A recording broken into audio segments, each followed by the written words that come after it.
தினம்தோறும் விளக்கேற்ற நல்ல எண்ணெய் இதயம் நல்லெண்ணெய்.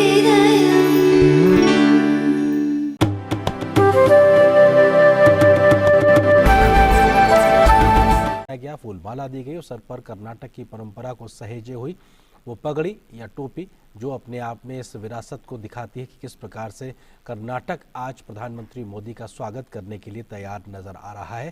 खासकर मैसूर की अगर बात की जाए, मैसूरू की अगर बात की जाए, और मैसूरू का ये रोड शो बेहद महत्वपूर्ण, क्योंकि मैसूरू का जो पैलेस है यानी कि जो महल है उसके दक्षिणी इस जो गेट है उसके पास से एक तरीके से शुरुआत होगी इस रोड शो की, और ये भी लगभग 5 किलोमीटर के आसपास का एक रोड शो होने जा रहा है।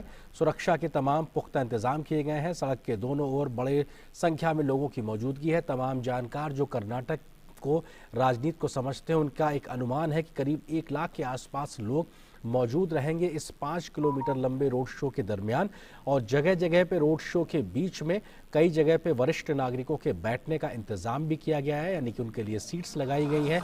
बड़ी संख्या में पुरुष, महिलाएं, युवा, बच्चे मौजूद हैं सड़क के दोनों ओर। साथ ही साथ कई जगहों पर, या कहा जाए रोड शो के इस पूरे काफिले के दरमियान या पूरे रास्ते के दरमियान कुछ जगहों पर सांस्कृतिक कार्यक्रमों की छटा भी देखने को मिलेगी, जहां पर कर्नाटक की परंपरागत शैली देखने को मिल सकती है। और ये विजय संकल्प यात्रा का जिक्र हुआ था जिसकी शुरुआत पार्टी अध्यक्ष जेपी नड्डा ने की थी, और विजय संकल्प रथ के तौर पर एक तरीके से बीजेपी के चुनावी वैतरणी को पार लगाने के लिए प्रधानमंत्री नरेंद्र मोदी इस विजय रथ पर सवार होकर मैसूरू के पैलेस के दक्षिणी गेट से अपने इस रोड शो की शुरुआत करते हुए, और कल की तरह आज भी बड़ी संख्या में जैसे ही प्रधानमंत्री के इस यात्रा की शुरुआत हुई है, लोगों ने पुष्प वर्षा शुरू कर दी है। फूलों के साथ प्रधानमंत्री का स्वागत, इस्तकबाल होने लगा है। और कल भी हमने देखा बेंगलुरु में और आज भी मैसूरू की ये तस्वीरें, प्रधानमंत्री पर फूल एक तरीके से बरसाते हुए तमाम बड़ी संख्या में मौजूद यहाँ पे लोग। और आकलन इस बात का भी है कि लगभग 1 लाख लोग आ सकते हैं। हमारी सहयोगी आयशा खानम भी इस वक्त हमारे साथ में मौजूद है। आयशा, कर्नाटक की सियासी तमाम बातों को ज़मीनी स्तर से लंबे समय से कवर करती रही हैं और हर एक बात को बेहतरी से समझती हैं। आयशा, अगर बात की जाए तो मैसूरू का ये रोड शो ओल्ड मैसूरी रीजन के लिहाज से, राजनीति के लिहाज से देखा जाए या वर्तमान विधानसभा चुनाव की परिपाटी के लिहाज से देखा जाए, क्या एक बड़े बदलाव के तौर पर आज का ये रोड शो? आयशा जी हाँ, बिल्कुल अरेंद्र, ये रोड शो बहुत अहम है ओल्ड मैसूर रीजन के लिहाज से देखा जाए। प्रधानमंत्री नरेंद्र मोदी का रोड शो इस वक्त शुरू हुआ है मैसूर में। मैसूर जो कर्नाटक की सांस्कृतिक राजधानी मानी जाती है, और राजनीतिक तौर पे देखा जाए तो मैसूर बहुत ही अहम है इस चुनाव में, और हर चुनाव में अहम होता है क्योंकि करीब 55 सीटें हैं इस क्षेत्र में, और तमाम पार्टियों की नजर इस पर हमेशा लगी रहती है। और हर बार यही कहते हैं कि इस क्षेत्र में वकलीगा जाति डोमिनेटेड क्षेत्र है, तो ये ज्यादातर जेडीएस और कांग्रेस जाता है। लेकिन ये बहुत दिलचस्प बात है कि मैसूर की जो लोकसभा सीट है वो बीजेपी के पास है। बीजेपी के सांसद प्रताप सिम्हा, जो इस वक्त प्रधानमंत्री नरेंद्र मोदी के साथ इस विजय रथ पर सवार है, प्रताप सिम्हा और उनके दूसरे जो अन्य बीजेपी के साथी हैं, तो ये बहुत ही दिलचस्प इक्वेशन यहाँ पर देखने को मिलता है। बीजेपी, जेडीएस और कांग्रेस हमेशा से ये कहते रहे हैं कि ये कांग्रेस का गढ़ है और बीजेपी का गढ़ है, लेकिन दिलचस्प बात जब हम देखें लोकसभा सीट बीजेपी के पास है, तो ऐसे में बीजेपी पूरी कोशिश करेगी कि इस क्षेत्र में तमाम विधानसभा जो असेंबली सीट्स हैं, असेंबली सेगमेंट्स हैं, उन पर जीत हासिल कर सके। देखिए, बीजेपी के वरिष्ठ नेता अमित शाह ने लगातार इस क्षेत्र में काम किया है। लगातार उनकी तैयारी जो है पिछले 6 महीने या 7 महीने से शुरू हो चुकी थी इस क्षेत्र में। उन्होंने यहाँ पर करीब 35 सीटों का एक टारगेट दिया है पार्टी को, और ये मानकर चल रहे हैं कि अगर इस क्षेत्र में 35 सीटें बीजेपी जीतने में कामयाब होती है तो बीजेपी के लिए राज्य में एक स्टेबल, एक स्थिर सरकार बनाने में बहुत आसान हो जाएगा। देखिए, बार बार प्रधानमंत्री नरेंद्र मोदी अपने हर भाषण और अपनी हर पब्लिक रैली में यही कह रहे हैं कि अब की बार बीजेपी की स्थिर सरकार। तो बीजेपी नहीं चाहती कि किसी तरह की संख्या की कमी हो और दूसरी पार्टियों पर निर्भर करना हो, जेडीएस का सहारा लेना पड़े। आयशा, आप जो बात कह रही हैं आयशा, बेहद महत्वपूर्ण है कि इस बार बीजेपी की स्थिर सरकार, क्योंकि हमने आज की प्रधानमंत्री की जो चुनावी रैलियां हैं उसमें हमने साफ तौर से देखा, प्रधानमंत्री ने कहा कि कर्नाटक को दशकों तक जोड़ तोड़ की सियासी राजनीति का सहारा के माध्यम से चलना पड़ा और इस वजह से एक बहुत विकसित तरीके से काम हो पाने में दिक्कतें आती रही हैं और शायद इसीलिए स्थिर सरकार को लेकर लगातार प्रधानमंत्री का आज दिन भर जोर रहा है। आयशा।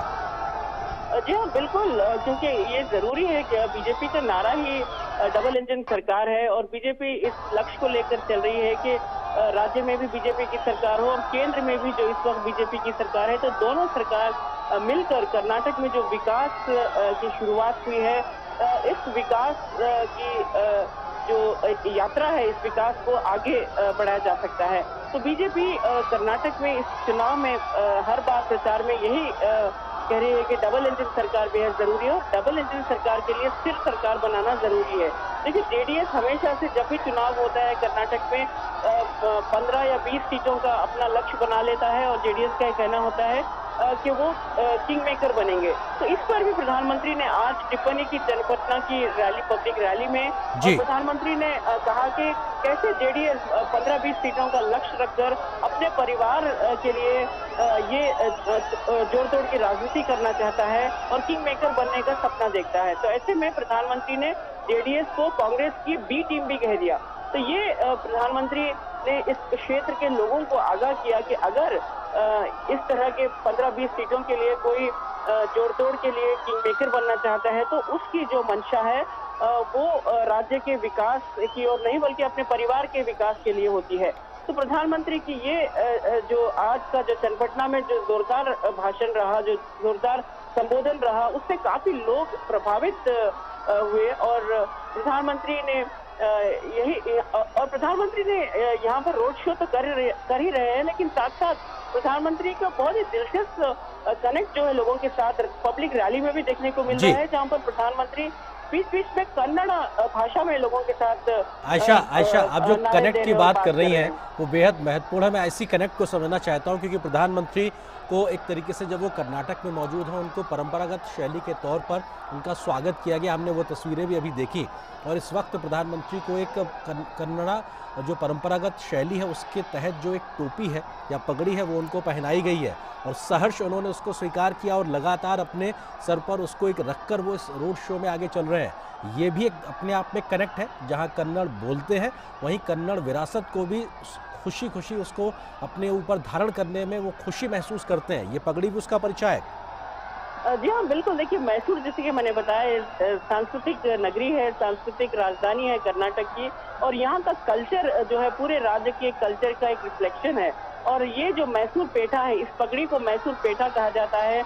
इस क्षेत्र के जो वड़ियर राजघराने थे, उस राजघराने के राजा महाराजाओं को ये पेठा पहनते थे वो लोग। लेकिन कर्नाटक में एक कल्चर है, यहाँ पर मेहमान को इस पगड़ी से, इस पेठा से मेहमानों का स्वागत किया जाता है। इतना ही नहीं, प्रधानमंत्री को पेठा के साथ साथ उन्हें मैसूर पाक भी उन्हें खिलाया गया है। देखिए, मैसूर पाक बहुत ही मशहूर मिठाई है मैसूर की और यहाँ जब कोई भी मैसूर आता है तो मैसूर पाक खाए बगैर नहीं जाता। तो जाहिर है बीजेपी के कार्यकर्ता ये कोशिश कर रहे हैं कि जीत से पहले प्रधानमंत्री को मिठाई यानी मैसूर पाक चखाया जाए और मैसूर पाक से उनका स्वागत भी किया है। तो अब ये काफिला जो है आगे बढ़ रहा है प्रधानमंत्री नरेंद्र मोदी का और आगे बढ़ते हुए ये KR सर्कल तक पहुंचेगा और मैसूर के करीब 2 विधानसभा क्षेत्र हैं, चामराजा और कृष्ण राजा, इन दोनों इलाकों को कवर करते हुए आगे बढ़ेगा।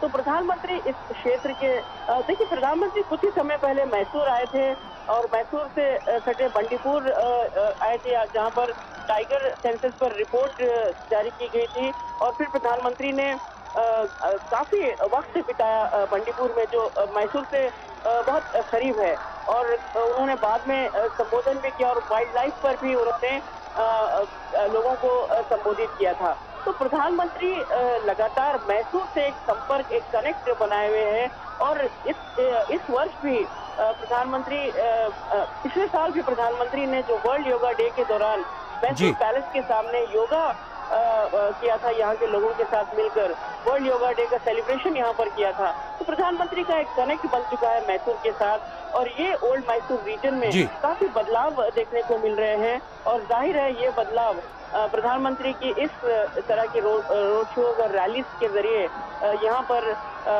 जरूर वोटिंग के पैटर्न में बदलाव लाएगा। बिल्कुल, और ये तस्वीरें इस वक्त जो दर्शक अभी हमारे साथ जुड़े उनके हम बता दें, कर्नाटक के मैसूरू से प्रधानमंत्री नरेंद्र मोदी का रोड शो जो कि आज चल रहा है और से कुछ मिनट पहले इस रोड शो की शुरुआत हुई है। प्रधानमंत्री लगातार 2 दिन से कर्नाटक में उनकी मौजूदगी, कल उन्होंने बेंगलुरु में शाम को रोड शो किया, उससे पहले कल उनकी 3 चुनावी रैलियां थी और आज भी उसी प्रकार का धुआंधार चुनाव प्रचार का कार्यक्रम।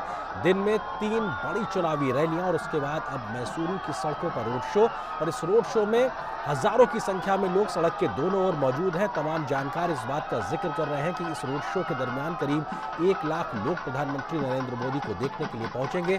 पुरुष, महिलाएं, युवा, बच्चे, हर कोई व्यक्ति पहुंचा हुआ है और कल की ही तरह आज भी कर्नाटक अपने प्रधानमंत्री की एक झलक पाने के लिए उन पर फूलों की वर्षा करने के लिए उत्सुक नजर आ रहा है, उनकी एक तस्वीर को कैद कर लेने के लिए आतुर नजर आ रहा है। प्रधानमंत्री के अपने बीच में मौजूदगी पाकर लोगों का उत्साह अपने आप में देखने लायक है, किस प्रकार से लोग खुश हैं और परंपरागत शैली में तमाम लोग, या कहा जाए बड़ी संख्या में लोग पहुंचे हुए हैं। तमाम परंपरागत वेशभूषा में लोग पहुंचे हुए हैं, प्रधानमंत्री के कटआउट्स लगे हुए हैं, अपने झंडे बैनर के साथ पहुंचे हुए हैं और सबसे बड़ी बात, फूलों की वर्षा लगातार जारी है प्रधानमंत्री के ऊपर। उनका विशेष वाहन सड़क पर पहुंच भी नहीं पाता, जिस हिस्से पे उससे पहले वहां पे फूलों की वर्षा कर दी जाती है। प्रधानमंत्री के स्वागत इस्तकबाल के लिए इतनी बड़ी संख्या में लोगों की मौजूदगी, लोगों का उत्साह ये अपने आप में बताने के लिए काफ़ी है कि किस प्रकार से लगातार 2 दिन का प्रचार कर्नाटक के मौजूदा विधानसभा चुनाव की रणनीति के लिहाज से कितना अहम है।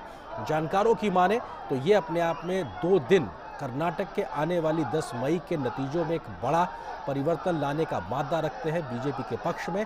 सुरक्षा के तमाम पुख्ता इंतजाम, लेकिन प्रधानमंत्री हमेशा की तरह हर एक व्यक्ति तक अपना एक संवाद जोड़ने के लिए, कहा जाए उनसे कनेक्ट करने के लिए कोई मौका नहीं छोड़ते और प्रधानमंत्री की इस वक्त सड़कों पे, मैसूर की सड़कों पे मौजूदगी, लोगों से जुड़ाव की ये तस्वीरें बहुत कुछ अपने आप में बयां करती हैं। हम मैसूर की अगर बात करें तो मैसूरू ओल्ड मैसूरू रीजन का हिस्सा है, जहां पे लगभग 55 विधानसभा सीटें आती हैं और इन सीटों के लिहाज से अगर बात की जाए तो एक बड़ा टारगेट भी बीजेपी ने तय किया है, जिस बात का जिक्र हमारी सहयोगी आयशा खानम लगातार कर रही हैं कि कैसे बीजेपी भले ही पिछले प्रदर्शन में कुछ कमियां रह गई हों इस इलाके में, लेकिन उस प्रदर्शन से बहुत आगे निकलने के लिए प्रोएक्टिव तरीके से लगी हुई है।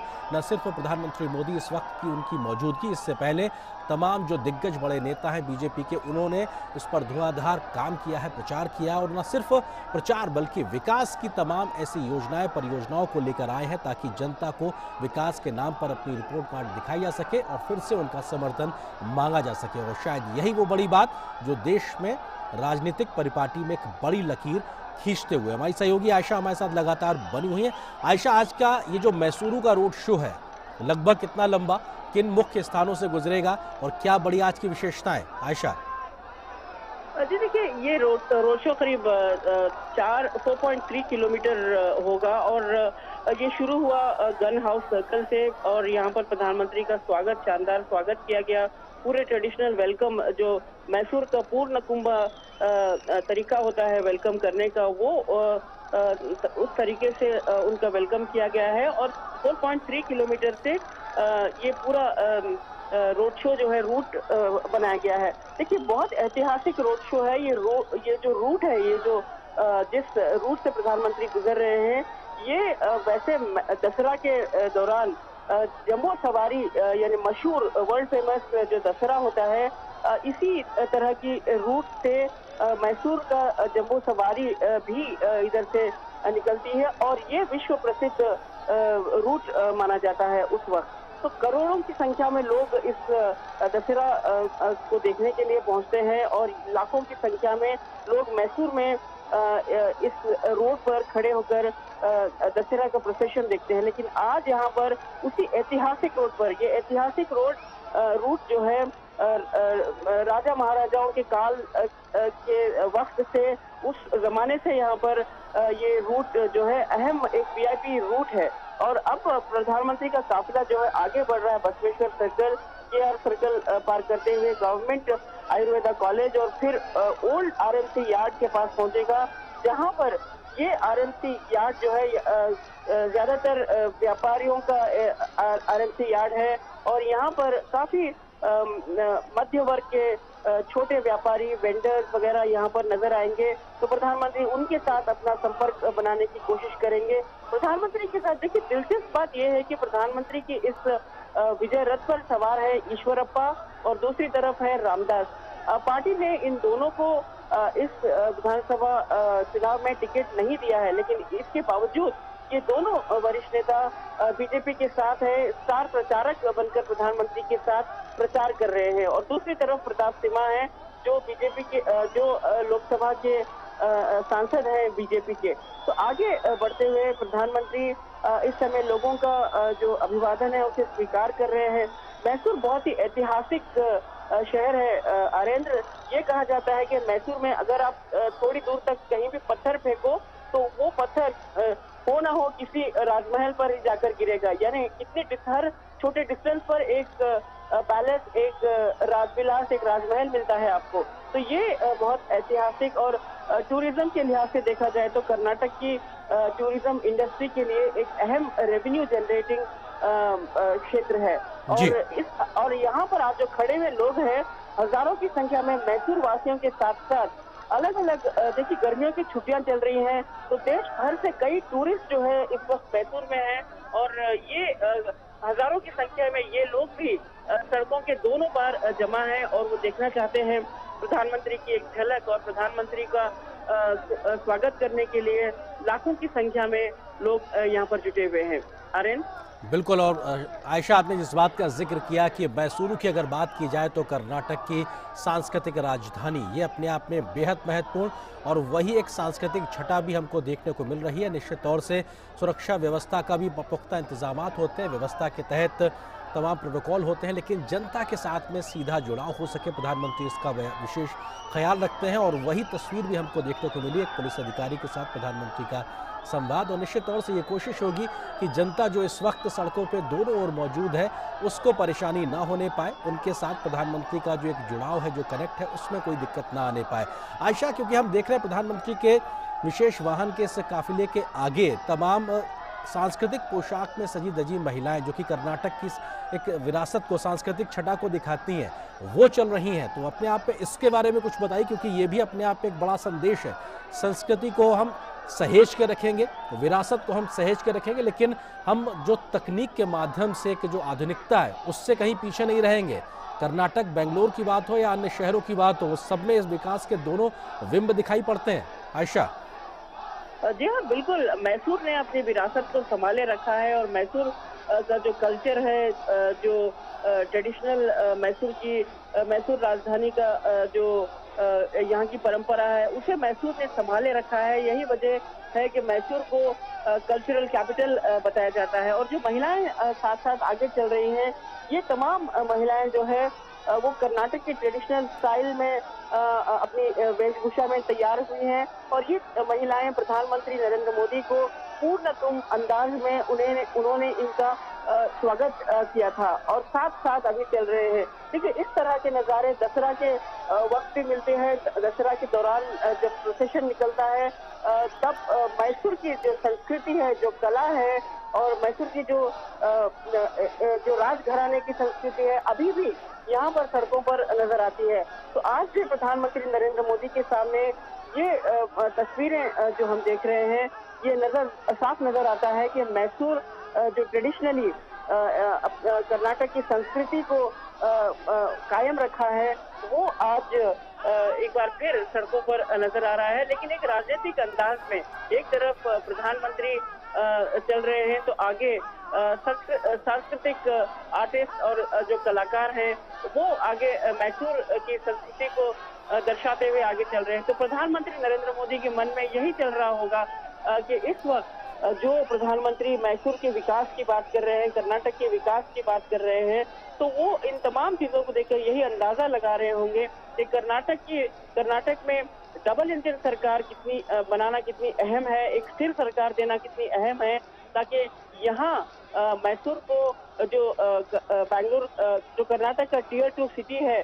उसे एक वर्ल्ड क्लास सिटी बनाने के लिए डबल इंजन सरकार के जरिए, केंद्र सरकार की योजनाओं के जरिए लागू करते हुए इस क्षेत्र को और डेवलप किया जा सकता है। देखिए, ओल्ड मैसूर क्षेत्र की अगर हम बात करते हैं तो ये आज का रोड शो इसलिए भी अहम हो जाता है क्योंकि ओल्ड मैसूर रीजन में वरुणा कॉन्स्टिट्यूएंसी भी है, जहां से सिद्धरामैया उम्मीदवार हैं। कांग्रेस के नेता, विपक्ष के नेता सिद्धरामैया हैं जो यहाँ से चुनाव मैदान में हैं और सिद्धरामैया के लिए ये बहुत ही चुनौती भरा चैलेंज है क्योंकि बीजेपी ने सिद्धरामैया के खिलाफ वी सोमन्ना को मैदान में उतारा है और ये बहुत ही टफ कॉन्टेस्ट है। हालांकि सिद्धरामैया ने कहा है कि ये उनका आखिरी चुनाव होगा, उसके बाद वो चुनाव नहीं लड़ेंगे।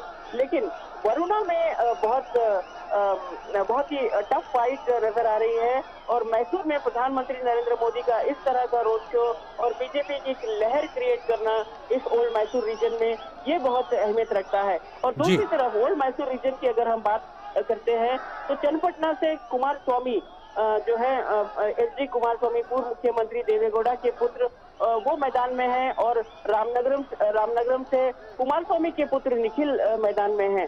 तो पूरी तरह से एक बहुत ही वीआईपी क्षेत्र इस ओल्ड मैसूर रीजन में और जो यहाँ से जो उम्मीदवार हैं इस चुनाव में, ये बहुत ही बड़ी चुनौती है इन तमाम बड़े स्टार जो उम्मीदवार हैं, कैंडिडेट्स हैं।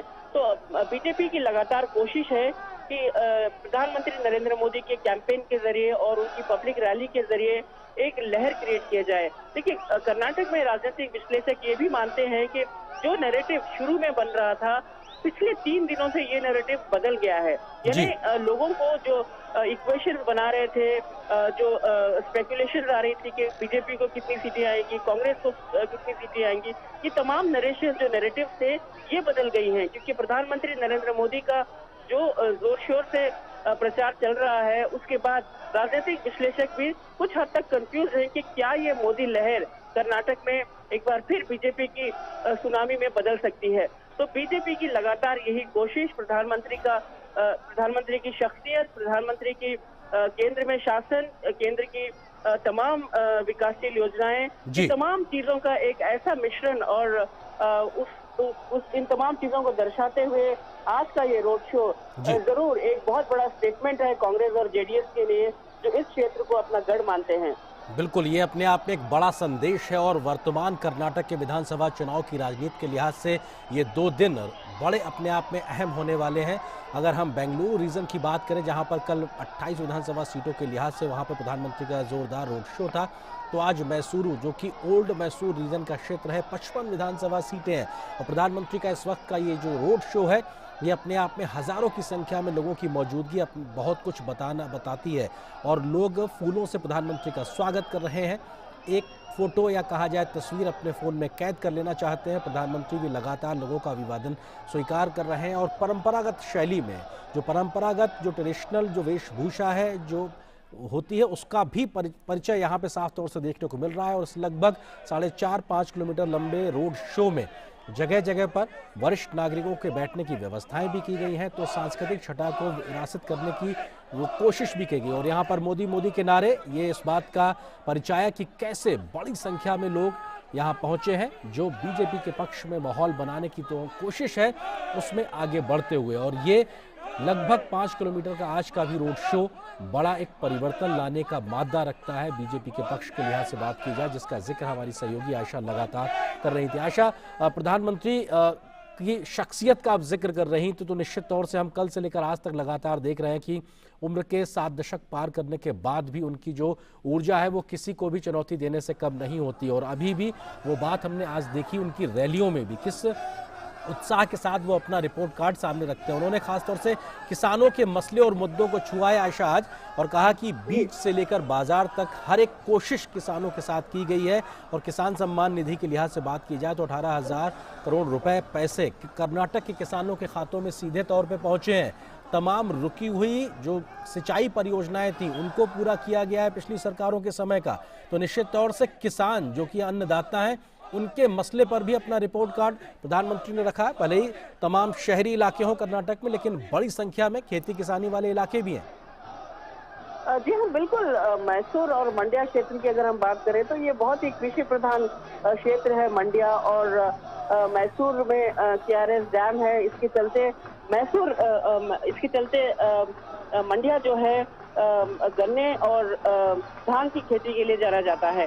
तो यहाँ के किसान देखिए पहले बहुत परेशान हुआ करते थे, क्योंकि यहाँ के छोटे किसानों के लिए कर्ज जब वो लेते थे तो उनकी कर्ज की जो इंटरेस्ट रेट थी वो बहुत ज्यादा हुआ करती थी। और कई किसान कुछ साल पहले तक जब यहाँ पर कांग्रेस सरकार थी, यहाँ पर हमने देखा था कि हमने खुद यहाँ पर रिपोर्टिंग की थी कि कैसे मंडिया में किसानों की सीरियल सुसाइड की स्टोरीज सामने आती थी। यानी लगातार किसान अपना कर्ज माफ नहीं होने पर और अपना कर्ज नहीं चुकाने पर उनकी सुसाइड की स्टोरीज जो है वो सामने आती थी। लेकिन अब नजारा बदल चुका है। अब केंद्र सरकार ने यहाँ पर कई योजनाओं को लागू किया है, किसानों को एम्पावर करने की कोशिश की है। प्रधानमंत्री किसान सम्मान योजना के तहत कई किसानों को उनके खाते में 2000 रुपए ही सही, लेकिन छोटे किसानों के लिए ये बहुत बड़ी बात होती है, तो वक्त पर ये पैसा उन्हें पहुंचता रहा है। तो किसानों को बहुत ही तवज्जो दी गई है इस क्षेत्र में, खासकर मंड्या क्षेत्र में।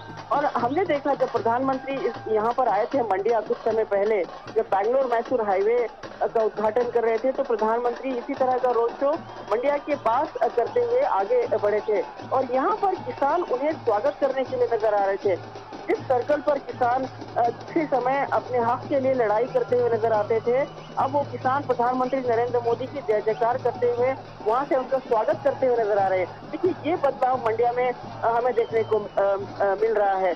तो ये बहुत ही बदलती हुई तस्वीर है।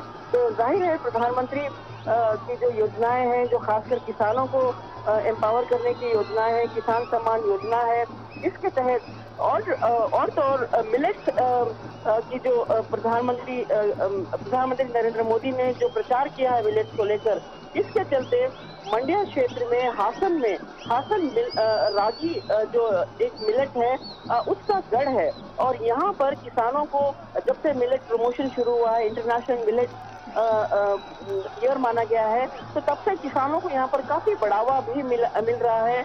और मिलेट्स को लेकर एक नया इकोसिस्टम तैयार करने की कोशिश की जा रही है, ताकि रागी के अलावा और दूसरे मिलेट्स भी यहाँ पर बोए जा सके और रागी के बाई प्रोडक्ट्स भी तैयार हो सके। तो ये किसानों के लिए केंद्र सरकार ने इस क्षेत्र में भारी मात्रा में किसानों का साथ दिया है।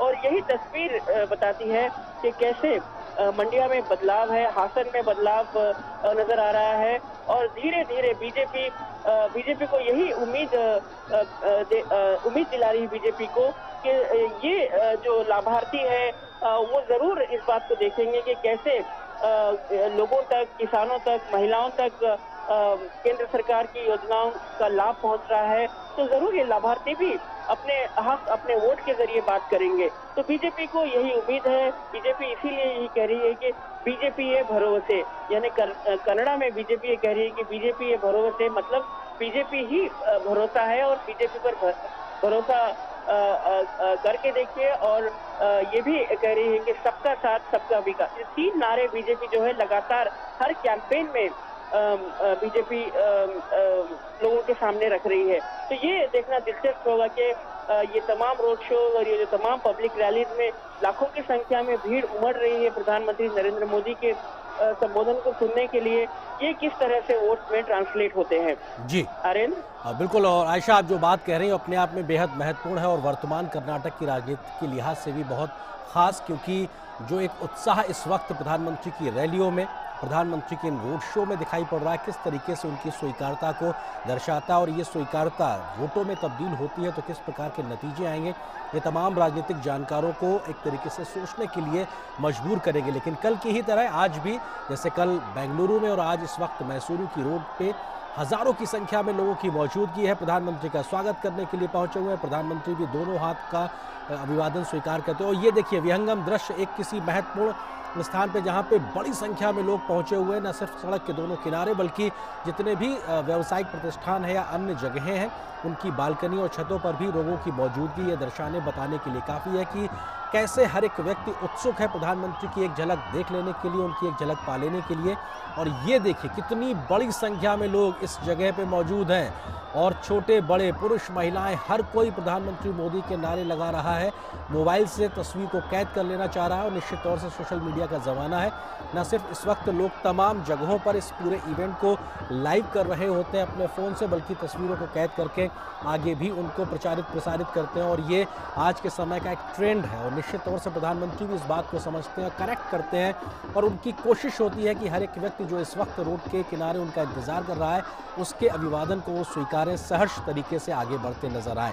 और ये कोशिश हमने कल भी देखी और आज भी कर्नाटक की सड़कों पर। ये देखिए एक एरियल व्यू और सड़क के दोनों ओर कितनी दूर तक लोगों का विहंगम दृश्य है, लोगों की मौजूदगी है। एक पर्टिकुलर पॉइंट पे ही हजारों लोगों की मौजूदगी और लगभग 5 किलोमीटर का 4.5 किलोमीटर का ये रास्ता। अंदाज़ा लगाइए जो लोग तमाम इस बात का जिक्र कर रहे हैं कि करीब 1 लाख लोग पहुंचेंगे प्रधानमंत्री के इस रोड शो में, तो वो अतिशयोक्ति नहीं है, गलत नहीं है। क्योंकि अगर एक पॉइंट पर भी इतनी बड़ी संख्या में लोगों की मौजूदगी है तो पूरे 4.5-5 किलोमीटर लंबे इस रोड शो का अंदाज़ा लगा लेना अपने आप में काफ़ी है। हमारे सहयोगी शैलेंद्र भी हमारे साथ लगातार बने हुए हैं। शैलेंद्र, प्रधानमंत्री ने कल भी और आज भी डबल इंजन सरकार का जिक्र किया और विकास के नाम पर रिपोर्ट कार्ड को सामने रखते हुए वोट मांगे हैं। तो निश्चित तौर से जब कोई काम करता है तभी शायद इस प्रकार का रिपोर्ट कार्ड लेके जनता के बीच पहुंचता है। शैलेंद्र, बिल्कुल निश्चित तौर पर जो कल हमने देखा था तस्वीरों में जब बेंगलुरु और ये खुशी देखिए, ये बालकनी में मौजूद लोग या खास करके बच्चे झूमते गाते नजर आ रहे हैं। क्योंकि इन बच्चों को आप किसी राजनीतिक विचारधारा से जोड़ के नहीं देख सकते। इन बच्चों की मौजूदगी, हाथ में फ़ोन और झूमते गाते प्रधानमंत्री का स्वागत करते हुए, ये तस्वीरें बहुत कुछ बयां करती हैं। क्योंकि राजनीतिक विचारधारा से तमाम जो वयस्क लोग हैं वो हो सकते हैं, लेकिन बच्चों के बीच भी प्रधानमंत्री की स्वीकारता ये उनके उस शख्सियत को दिखाती है, उनके उस व्यक्तित्व को दिखाती है जिसकी वजह से वो सिर्फ हिंदुस्तान में सबसे लोकप्रिय नहीं बल्कि वैश्विक नेता के तौर पर है। शैलेंद्र हमारे सहयोगी लगातार जुड़े हुए हैं। शैलेंद्र, तस्वीरों में हमने देखा कि बच्चों के बीच भी प्रधानमंत्री का जो क्रेज है वो भी दिखाता है। आप डबल इंजन सरकार का जिक्र कर रहे थे। निश्चित तौर पर इस तरह की तस्वीरें बताती हैं कि दुनिया के सबसे लोकप्रिय नेता, देश के प्रधानमंत्री को सभी वर्गों का प्यार मिलता है। और खासतौर पर रोड शो में जब हम देखते हैं कि उत्साहित बच्चे प्रधानमंत्री नरेंद्र मोदी के काफी नजदीक जाना चाहते हैं, उन पर कुछ वर्षा करते नजर आते हैं, तो तस्वीरें बताती हैं कि कितना एक तरह से देखें प्रेम लोगों में है प्रधानमंत्री नरेंद्र मोदी को लेकर। और किस तरह से उन्होंने बीते वर्षों में तमाम कल्याणकारी योजनाओं के जरिए, तमाम अभियानों के जरिए सभी वर्गों को जोड़ा है। और वो जो कनेक्ट एक नेता का अपनी जनता से नजर आता है, देश के सभी वर्गों से, सभी उम्र के लोगों से जो नजर आता है, चाहे वो बुजुर्ग हो या फिर बच्चे हो, वो इस तरह के रोड शो में भी दिखाई देता है। तो निश्चित तौर पर बहुत महत्वपूर्ण बीजेपी के लिए आज लगातार दूसरा दिन उस लिहाज से बहुत महत्वपूर्ण, जब हम धुआंधार चुनाव प्रचार देख रहे हैं भारतीय जनता पार्टी के सबसे बड़े स्टार प्रचारक प्रधानमंत्री नरेंद्र मोदी की तरफ से। कल धुआंधार चुनावी जनसभाओं को संबोधित करने के बाद बेंगलुरु में हमने एक तालाब देखा, एक भीड़ देखी जिसमें कुछ वर्षा हो रही थी, और आज हम मैसूरू में वही दृश्य देख रहे हैं। और निश्चित तौर पर ये सांस्कृतिक राजधानी है, संस्कृति की राजधानी है, तो हम वो कलर भी देख रहे हैं, वो रंग भी देख रहे हैं तस्वीरों में प्रधानमंत्री के इस रोड शो में। बहुत महत्वपूर्ण है। बेंगलुरु में 28 सीटें विधानसभा की, और उसके बाद अगर बेंगलुरु के आसपास देख लें तो तकरीबन 40 सीटों एक तरह से कहें, और अब आज मैसूरू में 55 सीटें उसके आसपास हैं। तो निश्चित तौर पर बड़े से बड़े रीजन को एक तरह से छूने की कोशिश की जा रही है बीजेपी के रणनीतिकारों के द्वारा, प्रधानमंत्री नरेंद्र मोदी के इस तरह के धुआंधार कार्यक्रम के द्वारा। और हम जानते हैं कि बीजेपी का पूरा कहें तमाम बड़े नेता लगातार हम देख रहे हैं कर्नाटक के चुनाव प्रचार में उतरे हुए हैं। आज बीजेपी के राष्ट्रीय अध्यक्ष जेपी नड्डा भी चुनाव प्रचार करते नजर आए। गृह मंत्री और वरिष्ठ नेता अमित शाह लगातार कर्नाटक के दौरे पर आ रहे हैं। और कल बीजेपी अपना जो संकल्प पत्र है वो भी बेंगलुरु में जारी करने वाली है, जिसमें जो विकास यात्रा है उसको आगे बढ़ाने की बात होगी और तमाम वचन पत्र में तमाम मुद्दों की बात होगी जिस पर बीजेपी अपना कमिटमेंट जताती रही है। तो निश्चित तौर पर बहुत बड़े बड़े मुद्दे हैं, खासतौर पर डबल इंजन सरकार की बात बीजेपी करती रही है। लेकिन इन तस्वीरों में आप देख रहे हैं प्रधानमंत्री नरेंद्र मोदी के प्रति जो एक प्यार है सभी वर्गों का, वो स्पष्ट तौर पर दिखाई देता है। ये तस्वीरें अपने आप में बहुत कुछ बयान करती है और यही वजह है कि भारतीय जनता पार्टी कोई मौका नहीं छोड़ती। जब महत्वपूर्ण राज्यों के चुनाव होते हैं या फिर कहीं भी जब विधानसभा चुनाव होते हैं तो हम देखते हैं कि सबसे बड़े स्टार प्रचारक की ज्यादा से ज्यादा जहां तक संभव हो सकता है बीजेपी चुनाव प्रचार के लिए उनसे अनुरोध करती है। और हमने देखा है कि प्रधानमंत्री नरेंद्र मोदी भी कोई कोर कसर नहीं छोड़ते। तो जब हम देखते हैं कि इस तरह की चुनावी जनसभाओं में, रोड शो में वो शिरकत करते नजर आते हैं और लोगों का अभिवादन स्वीकार करते नजर आते हैं, तो निश्चित तौर पर एक ऊर्जा दिखती है। जब धुआंधार चुनाव प्रचार हमने देखा, कल 3 चुनावी जनसभा और आज 3 चुनावी जनसभा, कल एक रोड शो बेंगलुरु में और आज मैसूरू में रोड शो। तो निश्चित तौर पर हम देख रहे हैं कि बहुत धुआंधार चुनाव प्रचार भारतीय जनता पार्टी की तरफ से देखने को मिल रहा है। और सबसे बड़े स्टार प्रचारक पिछले 2 दिनों से हम देख रहे हैं प्रधानमंत्री नरेंद्र मोदी, वो कर्नाटक में है, कल बेंगलुरु में थे और आज मैसूरू में। तो निश्चित तौर पर एक बड़े से बड़े रीजन को कवर करने की एक कोशिश है, जिससे कि चुनाव प्रचार के लिए एक बड़ा माहौल भारतीय जनता पार्टी के लिए बनाया जा सके। क्योंकि बीजेपी ने इस बार बहुत युवा उम्मीदवारों को टिकट दिया है, नए लोगों को टिकट दिया है और पार्टी को लगता है कि जेडीएस हो या कांग्रेस हो, जो दरअसल परिवारवाद को बढ़ावा देती है, और बीजेपी इकलौती पार्टी है देश में जो परिवारवाद के खिलाफ काम करती है, गैर राजनीतिक पृष्ठभूमि से आए युवाओं को टिकट देती है, संगठन में काम करने वाले युवाओं को टिकट देती है। तो उस लिहाज से भारतीय जनता पार्टी की एक अच्छी रणनीति है। प्रधानमंत्री नरेंद्र मोदी की ज्यादा से ज्यादा जनसभाएं और रोड शो आयोजित किया जा रहा है। हम देख रहे हैं कि प्रधानमंत्री पूरी ऊर्जा के साथ इस तरह बीजेपी के चुनाव प्रचार के अभियान में शामिल होते हुए लोगों का अभिवादन स्वीकार करते हैं। बिल्कुल, और सड़क के दोनों ओर हजारों लोगों की मौजूदगी, लोग फूलों से प्रधानमंत्री का स्वागत करते हुए मोबाइल के थ्रू एक एक तस्वीर को कैद कर लेना चाहते हैं। प्रधानमंत्री ये देखिए कितनी बड़ी संख्या में लोग घरों की छत पे और तमाम बालकनी पे मौजूद हैं और एक एक पॉइंट पे सैकड़ों हजारों लोगों की मौजूदगी। और ये सिलसिला अगर 4.5-5 किलोमीटर तक चलता है तो लोगों की संख्या जो कही जा रही कि लगभग 1 लाख लोग प्रधानमंत्री के इस रोड शो में शामिल होने के लिए आ सकते हैं, वो अतिशयोक्ति नहीं है। और बल्कि प्रधानमंत्री की जो स्वीकारता है वो अपने आप में बताने जताने के लिए काफ़ी है कि मैसूरू की सड़कों पर इस वक्त मैसूर निकल आया है। ये महज मैसूर शहर के लोग नहीं बल्कि आसपास के इलाकों से भी पहुंचे हुए तमाम लोग हैं जो प्रधानमंत्री की एक झलक पाने के लिए पहुंचे हुए हैं। ये लगातार, ये एक पॉइंट नहीं बल्कि ये लगातार ऐसे हम दृश्य देख रहे हैं जहां पे सड़क के किनारे बड़ी संख्या में लोगों का हुजूम नजर आ रहा है। ये हुजूम इस बात को बताने के लिए काफ़ी है कि कर्नाटक में किस प्रकार से सियासी एक बड़ा एक बदलाव की बात दिखाई पड़ रही है। तमाम राजनीतिक जानकार किस तरीके से इसको अपनी तरह से व्याख्या करेंगे ये अलग बात है, तमाम राजनीतिक दल इस बात को किस तरीके से रेखांकित करेंगे ये अलग बात है, लेकिन जो मौजूदगी है, जो तस्वीरें अपने आप में गवाही दे रही हैं, जो अपने आप में स्वयं सिद्ध तरीके से कह रही हैं, वो मौजूदगी लोगों की बहुत कुछ बयां कर रही है कि हाँ, प्रधानमंत्री को देखने, सुनने, उनको एक तरीके से स्वागत करने के लिए हजारों की संख्या में लोग मौजूद हैं। हमारे 2 सहयोगी लगातार हमारे साथ बने हुए हैं, शैलेंद्र मिश्र, इसके अलावा आयशा खानम भी हमारे साथ बनी हुई हैं। आयशा, आप जिक्र कर रही थी प्रधानमंत्री के इस रोड शो की जब शुरुआत हुई तो मैसूर पाक के साथ में उनका मुंह मीठा करा के इस तरीके से परंपरागत शैली के जो उनको पगड़ी है वो पहनाकर की गई थी। तो जो मैसूर पाक की जो मिठास है वो प्रधान सेवक और जनता के बीच वो मिठास साफ तौर पर दिखाई पड़ रही है। लगातार उत्साह, लगातार एक तरीके से स्वागत। आयशा,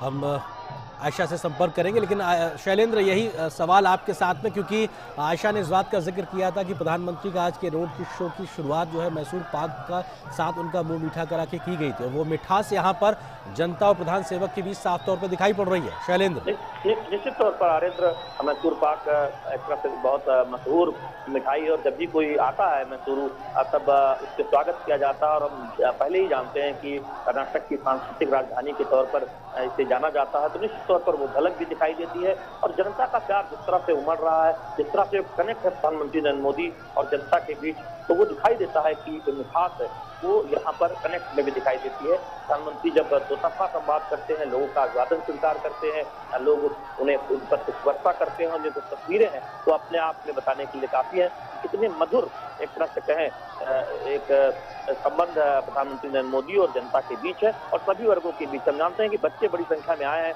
और वो आह्लादित हैं, उत्साहित हैं और प्रधानमंत्री नरेंद्र मोदी को नजदीक से देखना चाहते हैं। तो निश्चित तौर पर ये तस्वीरें बहुत कुछ बयां करती है और यही वजह है कि भारतीय जनता पार्टी के सबसे बड़े स्टार प्रचारक की धुआंधार चुनावी जनसभाएं रखी गई हैं, रोड शो प्लान किए गए हैं बेंगलुरु और उसके बाद मैसूरू में, और आगे भी हम देखेंगे कि बीजेपी की तरफ से प्रधानमंत्री नरेंद्र मोदी कई चुनावी जनसभाओं को आने वाले दिनों में संबोधित करते नजर आएंगे। तो निश्चित तौर पर पार्टी अपने सबसे बड़े स्टार प्रचारक की जनसभाओं के जरिए एक माहौल बनाना चाहती है, जिससे उन जगहों पर जहां पर जनता दल एस का एक तरह से कहें दबदबा रहा है या ये कह सकते हैं कि वो अपना वजूद बनाने में हमेशा कामयाब रही है उन इलाकों में, उन सीटों पर बहुत फोकस है। बीजेपी के रणनीतिकारों का यह मानना है कि जिन क्षेत्रों में भारतीय जनता पार्टी को पिछले विधानसभा चुनाव में तुलनात्मक तौर पर कम सीटें मिली थी या पार्टी का प्रदर्शन उतना अच्छा नहीं रहा था, वहां पर बीजेपी अगर फोकस करे तो वहां से कुछ सीटें में बढ़त लाई जा सकती है, जिससे पूर्ण बहुमत की सरकार का रास्ता साफ हो सकता है और जो स्थिरता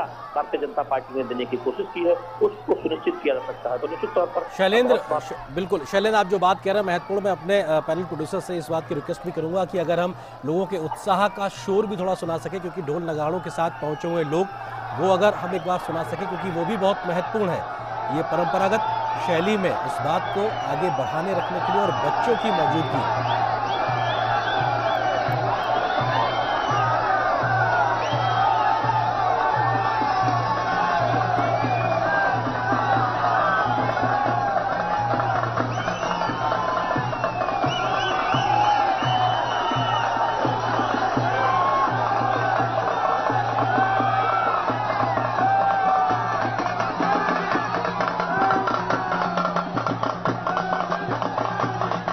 ये उत्सव और ये त्योहार से कम नजर नहीं आ रही ये तस्वीरें, क्योंकि ढोल नगाड़ों के साथ, पारंपरिक वेशभूषा के साथ, पारंपरिक सांस्कृतिक छटा को दर्शाता हुआ ये एक रोड शो, जहां पे तमाम ऐसे रोड के किनारे मंच भी बनाए गए हैं जो लोग अपनी सांस्कृतिक विविधता का प्रदर्शन करते हुए प्रधानमंत्री को उस झलक को भी दिखाने की कोशिश, उनका स्वागत करने की भी कोशिश, और चाहे बच्चे, बूढ़े, युवा, महिलाएं, कोई भी हैं, हर कोई प्रधानमंत्री नरेंद्र मोदी की एक झलक पाने को आतुर उत्सुक नजर आ रहा है। फूलों से स्वागत, ये अपने आप में तस्वीरें मैसूरू की सड़क से जहां प्रधानमंत्री रोड शो कर रहे हैं, और अपने आप में लोगों से जुड़ने का हर एक वो मौका जो प्रधानमंत्री की कोशिश होती है वो छोड़ते नहीं है। और यहां पर भी लोगों की मौजूदगी इस बात को साबित करने के लिए काफ़ी है कि किस तरह से लोग पहुंचे, और प्रधानमंत्री दोनों हाथ हिलाकर सड़क के दोनों ओर लोगों का अभिवादन स्वीकार करते हुए, हर एक व्यक्ति को ये लगता है कि प्रधानमंत्री उन तक उनका अभिवादन पहुँच जाए। और प्रधानमंत्री की भी कोशिश होती है कि किसी भी कोने तक वो अपनी नज़र ना ले जाएं, ऐसा नहीं हो, हर एक व्यक्ति तक वो एक आई कांटेक्ट करने की भी कोशिश करते हैं। लेकिन निश्चित तौर से इतनी बड़ी संख्या में लोग मौजूद हैं, कहा यह जा रहा है कि इस रोड शो में लगभग 1 लाख लोग प्रधानमंत्री नरेंद्र मोदी को देखने के लिए पहुंचेंगे। प्रधानमंत्री अपने विशेष वाहन के साथ इस रोड शो में आगे बढ़ते हुए, उनके साथ बड़ी संख्या में लोग मौजूद हैं, और हर एक पॉइंट पर इतनी बड़ी संख्या में लोगों की मौजूदगी ये इस बात की गवाह है कि तस्वीरें जो बोलती हैं वो गलत नहीं बोलती हैं। और इतनी बड़ी संख्या में लोगों का घरों से निकल के सड़क पे आ जाना, मैसूर में आने वाले चुनाव यानी 10 मई के और 13 मई के नतीजों के लिहाज से तमाम राजनीतिक जानकार इसको अपने अपने तरीके से इसका विश्लेषण करेंगे। हमारे सहयोगी शैलेंद्र हमारे साथ लगातार जुड़े हुए हैं। शैलेंद्र, 5 किलोमीटर एक बड़ा दायरा होता है, और हर एक पॉइंट पर अगर सैकड़ों हजारों लोगों की मौजूदगी है, तो ये अपने आप में जो कहा जा रहा है कि लगभग 1 लाख लोग पहुंचेंगे प्रधानमंत्री के इस रोड शो में, अतिशयोक्ति नहीं।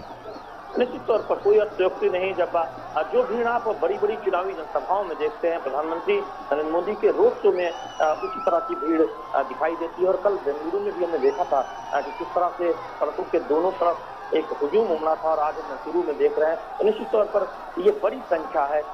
ये अंतिम तौर पर कितने लोग आए हैं उसका आकलन होता रहेगा, लेकिन निश्चित तौर पर हमें कह सकते हैं कि जो दावा किया जा रहा था वो दावा इस तस्वीरों में दिखाई दे रहा है, जब बड़ी संख्या में हम देख रहे हैं कि इन रोड शो में सभी वर्गों के लोग शामिल हो रहे हैं। प्रधानमंत्री नरेंद्र मोदी का अभिवादन स्वीकार कर रहे हैं, प्रधानमंत्री नरेंद्र मोदी को नजदीक से देखना चाहते हैं। और ये तस्वीरें बताती हैं आरेंद्र कि प्रधानमंत्री नरेंद्र मोदी की कितनी लोकप्रियता है, चाहे वो कर्नाटक हो या कोच्चि हो या केरल हो, जहाँ पर विधानसभा चुनाव हो रहा हो या जहाँ पर नहीं हो रहा हो, जहाँ पर भी प्रधानमंत्री नरेंद्र मोदी जाते हैं तो इस तरह की हम एक झलक देखते हैं, इस तरह के तस्वीर देखते हैं, ऐसा लगता है जैसे कोई उत्सव मनाया जा रहा हो, कि उत्सव में लोग शामिल होने के लिए आए हो। तो निश्चित तौर पर वो एक कनेक्ट दिखाता है तो प्रधानमंत्री नरेंद्र मोदी की अगुवाई में केंद्र सरकार की कल्याणकारी योजनाओं से जो जीवन बदला है, जो सभी वर्गों को जो फायदा हुआ है, उनके जीवन स्तर में जो बदलाव आया है, उसका एक रिफ्लेक्शन, इसकी एक झलक इन तस्वीरों में प्रधानमंत्री पर जो कुछ वर्षा होती है उस माध्यम से दिखाई देता है। और निश्चित तौर पर किसी नेता के लिए, किसी राजनेता के लिए एक तरह से देखें वो स्नेह का जो ये अवसर है, जो जनता प्यार लुटाती है, वो अपने आप में बहुत बड़ी बात है। यही वजह है कि जब भी हम किसी राज्य में चुनाव देखते हैं, चुनाव का समय आता है, तब हम देखते हैं कि बीजेपी के सबसे बड़े स्टार प्रचारक के तौर पर प्रधानमंत्री नरेंद्र मोदी की खूब रैलियां रखी जाती हैं, जिससे कि ज्यादा से ज्यादा जनता तक भारतीय जनता पार्टी अपने विचारों को और बीजेपी शासित राज्यों की सरकारों ने जो काम किया है केंद्र सरकार की अगुवाई में, उसको पहुंचा पाया, डबल इंजन सरकार के फायदे को पहुंचा पाया और पार्टी संगठन के जरिए उस बात को जमीनी स्तर पर पहुंचा पाए। आरेंद्र, हम देखते हैं कि प्रधानमंत्री नरेंद्र मोदी चुनावी जनसभाओं में अक्सर ये कहते हैं, जो लोग आते हैं, कि वो उनका संदेश घर घर ले जाएं, अपने परिवार के लोगों को बताएं कि प्रधानमंत्री नरेंद्र मोदी उनके इलाके में आए थे, उनके क्षेत्र में आए थे और उनसे उन्होंने नमस्कार किया। यानी आप समझ सकते हैं कि जो लोग रैली में आए हैं और जो नहीं आ पाए हैं, उस वहां तक भी कनेक्ट करने की प्रधानमंत्री की अपनी एक शैली है और यही वजह है कि जो भी माध्यम है उसमें हम देखते हैं कि बहुत बेहतरीन तरीके से प्रधानमंत्री नरेंद्र मोदी कनेक्ट करते नजर आते हैं। तो निश्चित तौर पर बहुत महत्वपूर्ण है जब हम देखते हैं कि इस तरह से तस्वीरों में जब ये तस्वीरें ये बयां करती है कि प्रधानमंत्री नरेंद्र मोदी की जनसभाओं में या फिर रोड शो में कितनी भारी भीड़ दिखाई देती है, कितना प्रेम दिखाई देता है। बिल्कुल, और ये मैसूर की सड़कें जहां पर विरासत भी है और आधुनिकता भी साफ तौर पे नजर आ रही है और सड़क के दोनों ओर प्रधानमंत्री के उत्सुक उनको एक तरीके स्वागत करने के लिए पहुंचे हुए लोग हैं और उनके कटआउट्स भी नजर आ रहे हैं। प्रधानमंत्री भी लगातार हाथ हिलाकर लोगों का अभिवादन करते नजर आ रहे हैं। आप जरा उस बात की कल्पना कीजिए कि लगातार आप लगभग 1 घंटे तक अपना हाथ हिलाकर लोगों का अभिवादन स्वीकार करते रहें। आपको कितनी ऊर्जा चाहिए, शारीरिक रूप से आपको कितनी एक ऊर्जा की जरूरत पड़ती है, लेकिन प्रधानमंत्री उम्र के इस पड़ाव में 7 दशक पूरे करने के बाद भी लगातार ऊर्जा से लवरेज नजर आते हैं और शायद यही सबसे बड़ी उनकी ऊर्जा का संचार भी है कि जब जनता का प्यार उनको मिलता है तो वो उसको रिफ्लेक्ट भी करते दिखाई पड़ते हैं। हमारी सहयोगी आयशा भी हमारे साथ जुड़ गई। आयशा, मैं एक सवाल आपसे पूछ रहा था, उस वक्त आपसे कनेक्ट नहीं हो पाया। वो सवाल यही कि मैसूर पाक की जो मिठास है वो प्रधान सेवक और जनता के बीच लगातार अभी तक के इस रोड शो में साफ तौर पर दिखाई पड़ रही है। आयशा। जी हाँ, बिल्कुल, ये साफ तौर पर नजर आ रही है और मैसूर पाक की मिठास जो है मैसूर के लोगों के चेहरे पर भी खुलकर दिख रही है, जो प्रधानमंत्री नरेंद्र मोदी का स्वागत दिल खोल कर किया है और उनके साथ चल रहे हैं। देखिए, रोड शो जो है हालांकि एक पॉइंट से शुरू हुआ था, गन हाउस पॉइंट से, लेकिन लोग हजारों की संख्या में उनके साथ पदयात्रा करते हुए आगे बढ़ रहे हैं। देखिए, आज का जो रोड शो है, अगर हम ये कहें कि ये एक बहुत बड़ा पॉलिटिकल स्टेटमेंट है, बहुत बड़ी सीधी चुनौती है जेडीएस और कांग्रेस के लिए, तो ये गलत नहीं होगा, क्योंकि जैसे कि मैंने बताया, कांग्रेस और जेडीएस लगातार मैसूर क्षेत्र को अपना गढ़ माने बैठे हैं और हमेशा से ये कहते हैं कि ये यहाँ पर बीजेपी का कोई प्रेजेंस नहीं है। तो प्रधानमंत्री नरेंद्र मोदी ने आज भी चन्नपटना की रैली में लोगों को ये एहसास दिलाया कि जो लोग ये बात करते हैं कि बीजेपी की मौजूदगी इस क्षेत्र में नहीं है, तो उन्हें सबक सिखाया जाए, उन्हें बताया जाए कि कैसे इस क्षेत्र में भी बीजेपी मजबूती से काम कर रही है और काम कर सकती है। और मैंने जैसे कि आपको पहले ही बताया कि बीजेपी विधानसभा क्षेत्रों में कुछ हद तक कम सीटें हासिल की थी पिछले 2018 के चुनाव में, लेकिन बीजेपी ने जो मैसूर का लोकसभा क्षेत्र है, मैसूर कोडगू, इस पर बीजेपी के सांसद हैं, तो बीजेपी जरूर अपनी ताकत को यहाँ पर आजमाना चाहती है और बीजेपी के जो 35 सीटों का लक्ष्य है, ये बीजेपी के लिए बहुत उम्मीद बहुत उम्मीद बनाता है। देखिए, वरिष्ठ नेता अमित शाह ने कुछ समय पहले इस क्षेत्र में लगातार यहाँ के कोऑपरेटिव्स को भी काफी बल दिया था। हालांकि नंदिनी जो कर्नाटक का मिल्क ब्रांड है, उसको लेकर काफी राजनीतिक विवाद बना। कांग्रेस ने इसे एक राजनीतिक मुद्दा बनाया और कहा कि कर्नाटक का जो नंदिनी ब्रांड है उसको बीजेपी खत्म करना चाहती है। लेकिन दूसरी तरफ अगर हम देखें तो सच्चाई ये है कि अमित शाह इस क्षेत्र में, क्योंकि मंडिया जो है, जैसे कि मैंने बताया, कृषि प्रधान क्षेत्र है, यहाँ पर उन्होंने कोऑपरेटिव का गठन बहुत मजबूत किया है और नई कोऑपरेटिव सोसाइटी जो मनमूल नाम से शुरू की गई है, जो कई किसानों को इससे बेहतर रेवेन्यू मिलता है। तो ये बहुत बड़ा राजनीतिक स्टेटमेंट यहाँ पर देखा जा रहा है मैसूर में और जाहिर है प्रधानमंत्री नरेंद्र मोदी का ये रोड शो बीजेपी के लिए कहीं ना कहीं ये जो लोग यहाँ पर जमा हुए हैं, ये वोटों में जरूर तब्दील होगा और बीजेपी जो लाभार्थियों की बात कर रही है, जो किसानों की बात कर रही है, जो एक मुख्य वर्ग है जो केंद्र सरकार की योजनाओं का लाभार्थी है, ये तमाम लोग जो है इस रोड शो में शामिल हैं। और इस क्षेत्र में ओल्ड मैसूर रीजन में आज प्रधानमंत्री नरेंद्र मोदी ने लोगों के सामने ये बात भी रखी कि कैसे रामनगर में करीब 30,000 से ज्यादा लोगों को आयुष्मान भारत योजना का लाभ मिला है। और इसी तरह से चನ್ನपटना, हासन और दूसरे जो पेरीपटना और दूसरे जो भी इलाके हैं, इन तमाम ओल्ड मैसूर रीजन में केंद्र सरकार की योजनाओं का लाभ मिला है। तो विकास का मुद्दा प्रधानमंत्री नरेंद्र मोदी लोगों के सामने रख रहे हैं। और प्रधानमंत्री ने आज चन्नपटना की रैली में ये भी कहा कि कैसे कांग्रेस लगातार गाली गलौज के जरिए अपना प्रचार आगे बढ़ा रही है। और क्योंकि कांग्रेस के पास शायद मुद्दों की कमी है, मुद्दों का अभाव है, और यही वजह है कि प्रधानमंत्री पर व्यक्तिगत हमले शुरू हो गए हैं। तो प्रधानमंत्री ने यही कहा कि आज जब प्रधानमंत्री मन की बात के 100 एपिसोड पूरे कर चुके हैं, तो प्रधानमंत्री ने ये कहा कि कांग्रेस अपने नेताओं के बीच में प्रधानमंत्री के लिए 100 गालियों के जो है एक कलेक्शन बनाने में जुटी हुई है और उनके बीच आपस में इसको लेकर टक्कर हो रही है। तो ये खुद प्रधानमंत्री ने लोगों के सामने ये बात रखी। तो और जैसे कि चन्नपटना में भी लाखों की संख्या में किसान और महिलाएं भी मौजूद थी और प्रधानमंत्री ने इस पूरे वर्ग को संबोधित किया। और बार बार जैसे कि मैंने बताया, कन्नड़ा भाषा में प्रधानमंत्री ने यही कहा कि ई बारी बीजेपी स्थिर सरकारा, यानी ये इस बार बीजेपी की स्थिर सरकार के लिए वोट दीजिए और बीजेपी को किसी और पार्टी पर, किसी अन्य पार्टी पर निर्भर न होना पड़े। और केंद्र में बीजेपी सरकार और कर्नाटक में बीजेपी सरकार मिलकर एक डबल इंजन सरकार चलाते हुए कर्नाटक को एक प्रोग्रेसिव स्टेट बनाकर विश्व के मैप पर लाना। आयशा, आप जो बातें कह रही हैं, निश्चित तौर से ये विकास के माध्यम से अपनी रिपोर्ट कार्ड के साथ में जनता के बीच में प्रधानमंत्री की मौजूदगी, रैलियों, रोड शो के माध्यम से, लेकिन जो तस्वीरें अभी हम देख रहे हैं उसमें सड़क के दोनों ओर जो हजारों की संख्या में लोग मौजूद हैं, उसमें महिलाओं की मौजूदगी भी बराबरी या कहा जाए कुछ कुछ पॉइंट पे ज्यादा नजर आ रही है।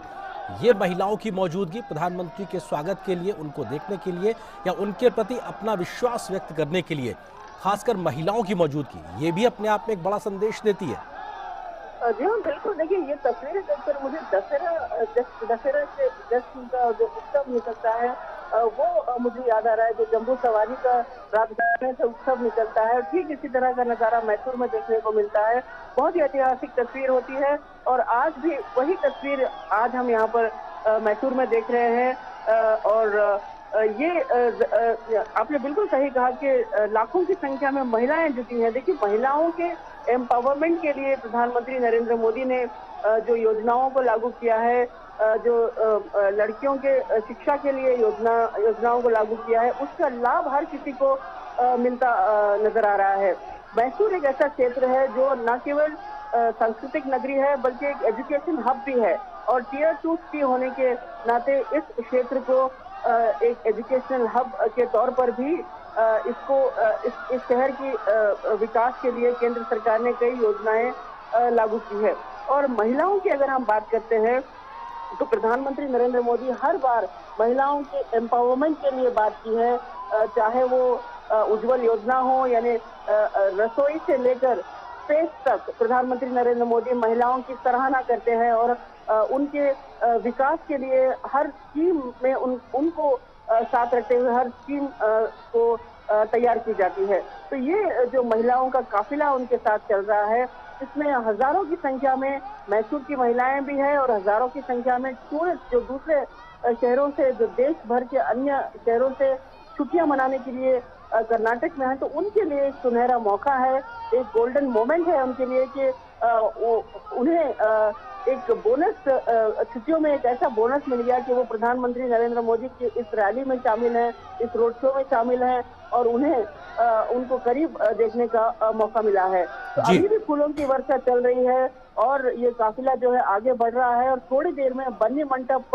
पहुंचेगा, जहां पर LIC सर्कल के पास प्रधानमंत्री नरेंद्र मोदी का रोड शो खत्म हो जाएगा और फिर प्रधानमंत्री नरेंद्र मोदी 2 तारीख को कर्नाटक में अलग अलग क्षेत्र में, देखिए प्रधानमंत्री का अगला पड़ाव होगा कोस्टल कर्नाटका, ये भी बहुत जरूरी है।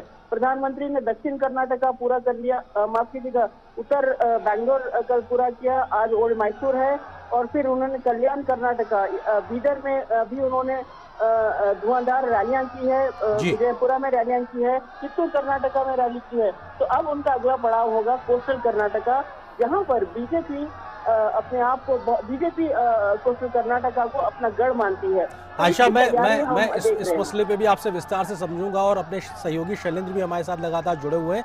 शैलेंद्र के पास जाऊं उससे पहले एक सवाल ये कि प्रधानमंत्री के साथ में इस विशेष रथ पर ईश्वरप्पा जैसे वरिष्ठ नेता की मौजूदगी, ये भी एक बड़ा संदेश देने की कोशिश है कि भले ही शुरुआती समय में टिकट वितरण के समय तमाम बातों का जिक्र किया जा रहा हो, लेकिन आज स्थिति उससे बहुत आगे निकल चुकी है। जी हाँ, बिल्कुल। देखिए ईश्वरप्पा वरिष्ठ नेता हैं कर्नाटक में, उन्होंने बीजेपी को बिल्ड करने में उनका बड़ा योगदान रहा। ईश्वरप्पा, BS येडियुरप्पा और शिवप्पा, ये तीनों नेता जो थे कर्नाटक में बीजेपी के फाउंडेशन से उन्होंने बीजेपी को जो दक्षिण भारत में बीजेपी का जो द्वार बनाया है, वहां तक उन्होंने बीजेपी को उस स्तर तक उन्होंने बढ़ाया है।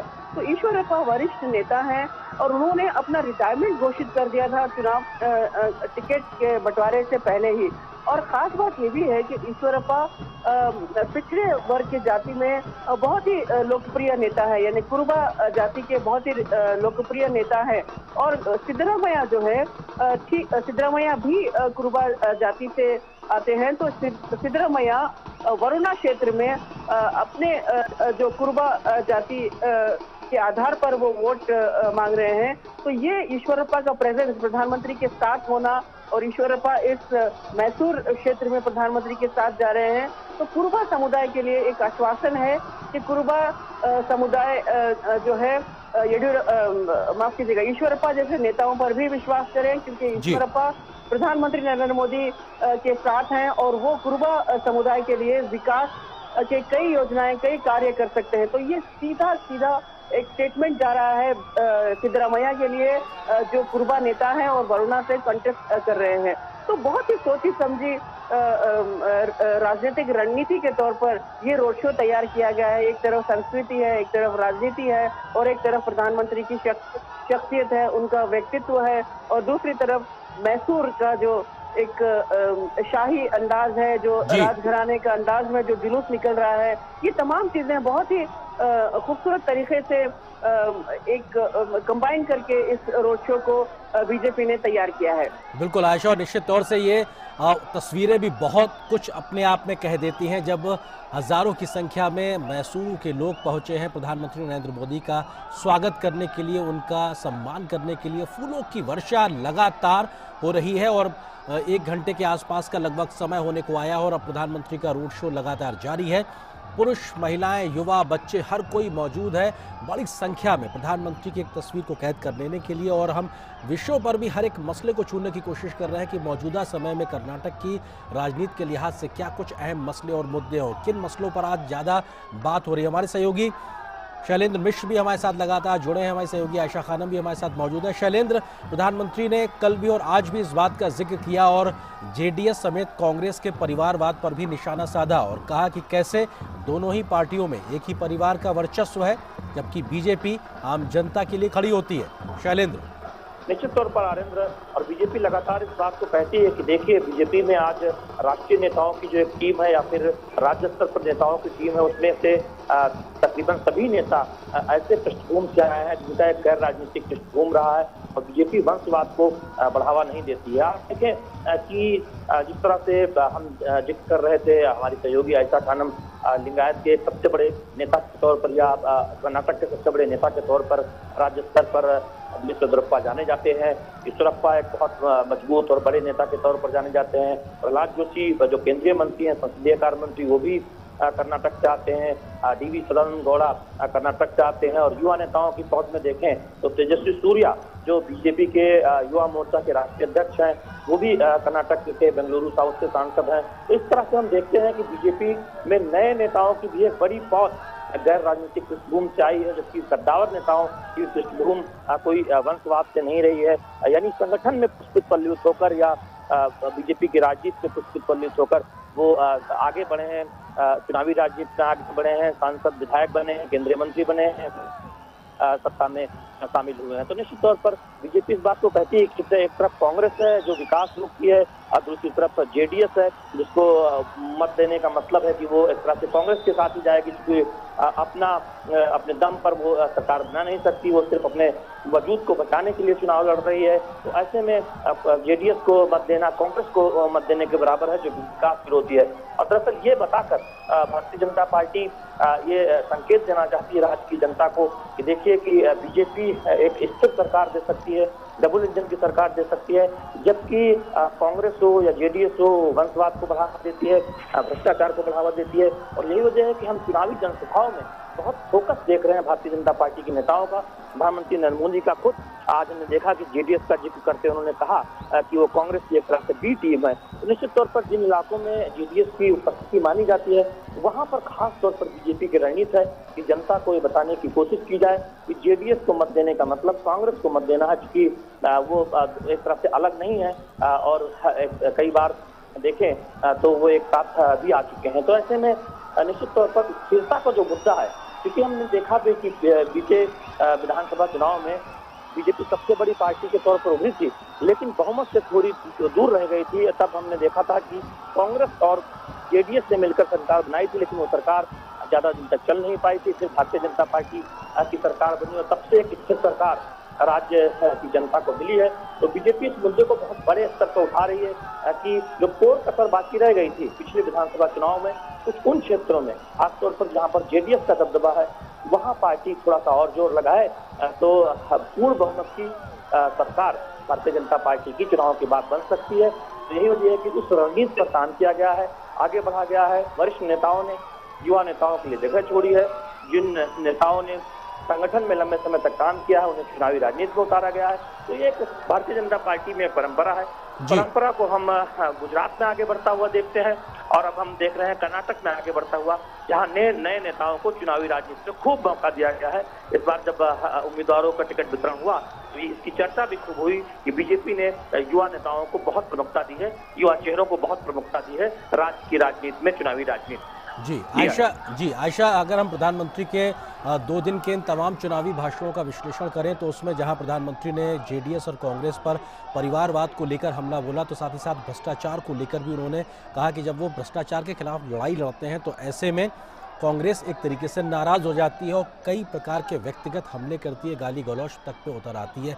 उस बात को हर कोई जान रहा है, देख रहा है, समझ रहा है। लेकिन महत्वपूर्ण चीज़ ये कि प्रधानमंत्री इस बात का जिक्र करते हैं कि ये महज कर्नाटक विधानसभा का चुनाव इस बार नहीं है, ये देश को आगे ले जाने के लिए, कर्नाटक को नंबर 1 राज्य बनाने के लिए भी है और अगले 25 साल के अमृत काल में देश की प्रगति के ग्रोथ इंजन के तौर पर कर्नाटक को गति और शक्ति देने के लिहाज से भी है। तो ये अपना एक लंबा विजन भी प्रधानमंत्री कर्नाटक की जनता के सामने रख रहे हैं। आयशा जी हाँ, बिल्कुल। प्रधानमंत्री नरेंद्र मोदी ने जो विजन रखा है कि ये चुनाव महज कर्नाटक के लिए नहीं है, लेकिन महज विधानसभा चुनाव नहीं है, लेकिन ये एक सेमीफाइनल है। देखिए, राजनीतिक विश्लेषक भी ये मानते हैं कि आने वाले दिनों में साल 2024 के चुनाव में जब लोकसभा के चुनाव होंगे तब कर्नाटक भी काफी अहमियत रखता है। और इस चुनाव में अगर कर्नाटक में बीजेपी की सरकार होती है तो बीजेपी विकास के आधार पर दोबारा लोकसभा चुनाव में प्रचार में बीजेपी को आसान हो सकता है और बीजेपी को इसका लाभ भी मिल सकता है। और ये जो राजनीतिक विश्लेषक बताते हैं कि जो नए चेहरे बीजेपी ने ढूंढ कर निकाले हैं, जो कई सिटिंग एमएलए के टिकट काटे हैं जिसके खिलाफ एंटी इनकम्बेंसी थी। देखिए, बीजेपी एंटी इनकम्बेंसी का मामला पूरी पार्टी के खिलाफ नहीं कंसिडर करती। एंटी इनकम्बेंसी को जो है एक एमएलए की रिपोर्ट देखकर बीजेपी ने तय किया था कि किसके खिलाफ एंटी इनकम्बेंसी है। अगर कांग्रेस ये कह रही है कि कर्नाटक में एंटी इनकम्बेंसी है तो बीजेपी इस बात को नहीं मानती, क्योंकि बीजेपी को पता है कि एंटी इनकम्बेंसी हो सकता है कुछ क्षेत्र में किसी एमएलए के खिलाफ हो, किसी बीजेपी के दूसरे एमएलए के खिलाफ हो। ऐसे में बीजेपी ने सोची समझी रणनीति के तहत इन चेहरों को हटाया और नए चेहरों को मैदान में उतारा है। और बीजेपी को इस बात का यकीन है कि जब प्रधानमंत्री नरेंद्र मोदी जब इन नए चेहरों के साथ कर्नाटक में प्रचार करते हैं, इस तरह की कैंपेनिंग करते हैं, रोड शोज में आते हैं और पब्लिक रैलीज में आते हैं। देखिए आज भी चन्नपटना में हमने देखा कई युवा नेता जो है प्रधानमंत्री नरेंद्र मोदी के साथ स्टेज पर मौजूद थे और ये जो है नई छवि और एनर्जेटिक डायनामिक यंग नेताओं के लिए प्रचार करना प्रधानमंत्री के लिए एक आसान तरीके का कैंपेन हो जाता है, ना कि किसी तरह का बैगेज ले जाए या एंटी इनकम्बेंसी को काउंटर करे। तो ये खास है बीजेपी के लिए। और बीजेपी ने हमेशा से कर्नाटक में बीजेपी ये मानकर चलती रही कि लिंगायत जो येडियुरप्पा है बीजेपी के वरिष्ठ नेता और सत्तावार नेता माने जाते हैं। तो बीजेपी ये नहीं चाहती कि किसी एक जाति पर पावर कॉन्सेंट्रेट हो। बीजेपी अब तमाम जातियों को इक्वल रिप्रेजेंटेशन देना चाह रही है। देखो बीजेपी वकलीगार, लिंगायत, ओबीसी, माइनॉरिटीज तमाम लोगों को साथ लेकर चलना चाहती है और यही है कि बीजेपी सबका साथ सबका विकास का नारा यहाँ पर दे रही है। तो इस चुनाव में भी ये खुलकर साफ नजर है। पहली बार हमने देखा कि बीजेपी किसी एक लिंगायत के विशेष चेहरे पर निर्भर नहीं है, किसी लिंगायत वोट बैंक एक ही वोट बैंक पर निर्भर नहीं है। बीजेपी तमाम जातियों को इक्वल रिप्रेजेंटेशन देते हुए, तमाम लोगों को सबका साथ सबका विकास का नारा देते हुए इस चुनाव में उतरी है। तो ये बीजेपी का बहुत बड़ा एक्सपेरिमेंट है और अगर ये कामयाब होता है तो जाहिर है कर्नाटक की राजनीति आने वाले दिनों में महज लिंगायत या वकलीगा के बीच की राजनीति नहीं होगी। इसमें कई फेरबदल आएंगे, कई बदलाव आएंगे और तमाम दूसरी पार्टियां भी हो सकता है इस मॉडल को अडॉप्ट करने की कोशिश करेंगे। तो ये बीजेपी ने बहुत ही बड़ा फेरबदल, बहुत ही बड़ा रेस और बहुत ही बड़ा एक्सपेरिमेंट किया है और बीजेपी इस बार बीजेपी को विश्वास भी है कि इसके जरिए बीजेपी जो युवा चेहरे हैं, युवा नेता है, जो प्रधानमंत्री नरेंद्र मोदी न्यू इंडिया की बात करते हैं, ये न्यू इंडिया की नींव रखेंगे। ये टीम होगी, टीम मोदी की टीम होगी और ये जो है प्रधानमंत्री का विजन, जो अमृतकाल का विजन है, इसको आगे बढ़ाएगा।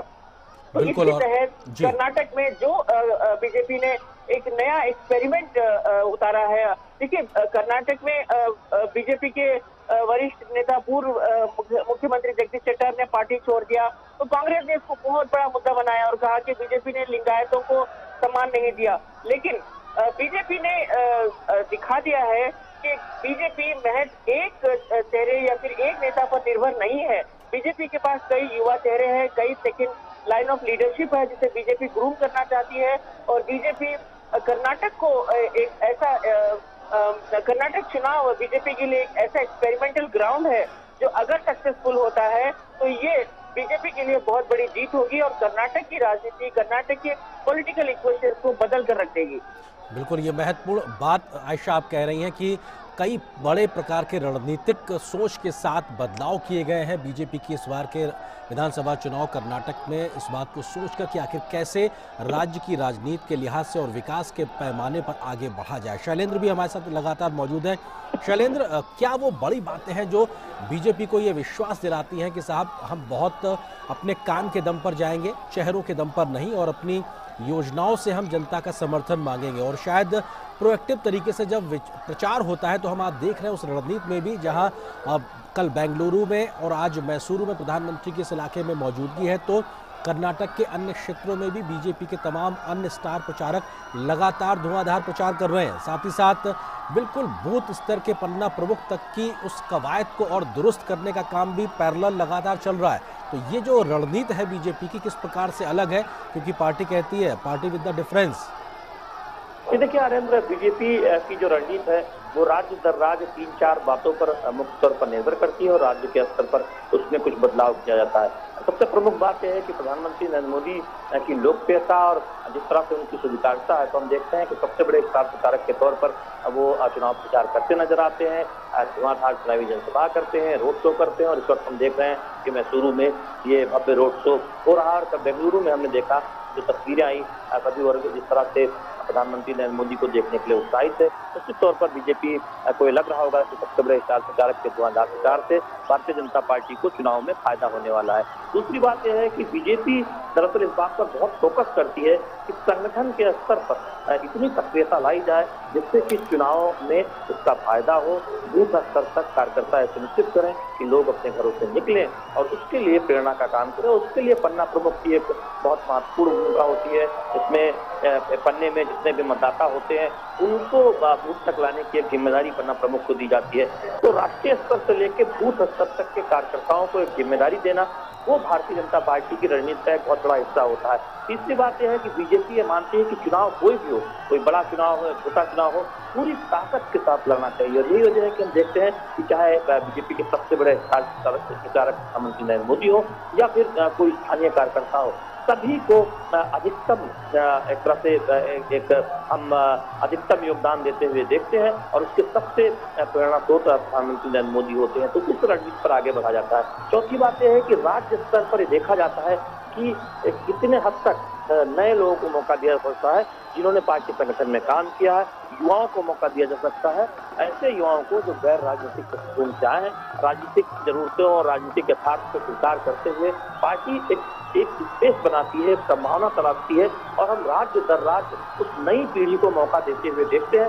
गुजरात से हमने देखा, हमने बाकी राज्यों में देखा और उसी प्रक्रिया को हम और तेज होता हुआ और आगे बढ़ाता हुआ हम देखते हैं कम से कम उन राज्यों में जहां पार्टी पहले सत्ता में रही है। यानी एक नई शैलेंद्र, आप अपनी बात रखें, लेकिन उससे पहले ये तस्वीरें अपने आप में बहुत महत्वपूर्ण है क्योंकि इतनी बड़ी संख्या में लोगों की मौजूदगी और एक एक पॉइंट पे अगर हजारों लोग मौजूद हैं, ये एरियल व्यू एक तरीके से विहंगम दृश्य जहां पे बड़ी संख्या में लोगों की मौजूदगी है। लगातार फूलों की वर्षा प्रधानमंत्री के ऊपर जारी है और इसमें बच्चे भी शामिल हैं। यानी बच्चों के प्रति भी अगर देखा जाए तो बच्चों के अंदर भी प्रधानमंत्री मोदी को लेकर एक क्रेज है, उत्सुकता है और फोटो की एक दरकार नजर आती है। परंपरागत वेशभूषा में कर्नाटक की परंपरागत संस्कृति को सहेजे हुए महिलाएं भी लगातार प्रधानमंत्री के इस काफिले के साथ चल रही हैं। यानी कि जो सांस्कृतिक विरासत को आगे बढ़ाने की बात है, आधुनिकता को सहेजने के साथ आगे ले जाने की बात है, उसका समागम भी नजर आ रहा है। ये तस्वीर देखिए, एक एक पॉइंट पर इतने लोगों की मौजूदगी, इतना उत्साह, लगातार मोदी मोदी के नारे, और ये अपने आप में बताता है कि प्रधानमंत्री को लेकर किस प्रकार से लोग उत्सुक है। और आज मैसूर की सड़कों पे लगातार लोगों की मौजूदगी भी दिखाई पड़ रही है। हमारे दो सहयोगी लगातार बने हुए, शैलेंद्र मिश्र और आयशा खानम। आयशा, इस बात की भी एक जानकारी आ रही है कि कल संभवतः बीजेपी अपना मैनिफेस्टो या संकल्प पत्र भी जारी कर सकती है, तो निश्चित तौर से क्या बड़ी एजेंडा पे बातें रह सकती हैं जिसको लेकर बीजेपी इस बार जनता के बीच में अपने वायदों के साथ जाएगी? क्योंकि जो रिपोर्ट कार्ड होता है वो उसी वायदे के काम के आधार पर तैयार होता है। अब कौन से और बड़े काम जिसके आधार पर इस बार बीजेपी जनता के बीच जाने की तैयारी में होगी संभावित तौर पर? आयशा जी देखिए आर्यन, बीजेपी ने तैयारी की थी मैनिफेस्टो बनाने के लिए। बीजेपी के तमाम वरिष्ठ नेता और केंद्रीय मंत्रियों ने अलग अलग जगहों पर सभाएं की है, आम लोगों से बातचीत किया है, चाहे वो ट्रेडर्स हो, फार्मर्स हो, स्टूडेंट्स हो, महिलाएं हो, इन तमाम लोगों से अलग अलग सेशन करते रहे। और मैनिफेस्टो का आधार होगा इन तमाम लोगों की राय, यानी इन तमाम लोगों की तरफ से जो सुझाव आएंगे वो तमाम सुझाव इस मैनिफेस्टो में शामिल किए जाएंगे। और कर्नाटक में जो कर्नाटक के विकास, कर्नाटक के किसानों के लिए जो मैनिफेस्टो बनेगा, इसके साथ साथ बीजेपी ने ये भी कहा था कि बैंगलोर महानगर के लिए भी एक अलग से मैनिफेस्टो बन सकता है, जो बैंगलोर शहर को एक वर्ल्ड क्लास सिटी बनाने के लिए उस पर फोकस रहेगा और बैंगलोर को सिलिकॉन वैली ऑफ इंडिया बनाने के लिए फोकस रहेगा। बैंगलोर के इंफ्रास्ट्रक्चर को देखते हुए एक अलग से मैनिफेस्टो बैंगलोर के लिए भी हो सकता है। लेकिन अगर हम पूरे राज्य